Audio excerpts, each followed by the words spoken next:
ورقہ نے خبر دی، انہیں سمی نے، انہیں ابو صالح ذکوان نے، اور انہیں حضرت ابو ہریرہ رضی اللہ عنہ نے،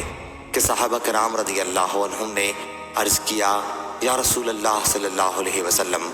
مالدار لوگ بلند درجات اور ہمیشہ رہنے والی جنت کی نعمتوں کو حاصل کر لیں گے۔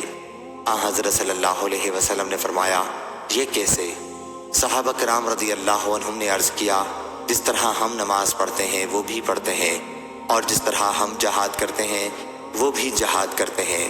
اور اس کے ساتھ وہ اپنا زائد مال بھی اللہ کے راستے میں خرچ کرتے ہیں، اور ہمارے پاس مال نہیں ہے۔ حضرت صلی اللہ علیہ وسلم نے فرمایا، پھر کیا میں تمہیں ایک ایسا عمل نہ بتلاؤں جس سے تم اپنے آگے کے لوگوں کے ساتھ ہو جاؤ گے اور پیچھے آنے والوں سے آگے نکل جاؤ، اور کوئی شخص اتنا ثواب نہ حاصل کر سکے جتنا تم نے کیا ہو، سوا اس صورت کے جبکہ وہ بھی وہی عمل کرے جو تم کرو گے۔ اور وہ عمل یہ ہے کہ ہر نماز کے بعد 10 مرتبہ سبحان اللہ پڑھا کرو، 10 مرتبہ الحمدللہ پڑھا کرو،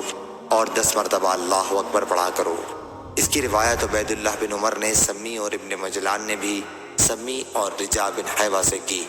اور اس کی روایت جریر نے عبدالعزیز بن رفیع سے کی، ان سے ابو صالح نے، اور ان سے حضرت ابو درداء رضی اللہ عنہ نے،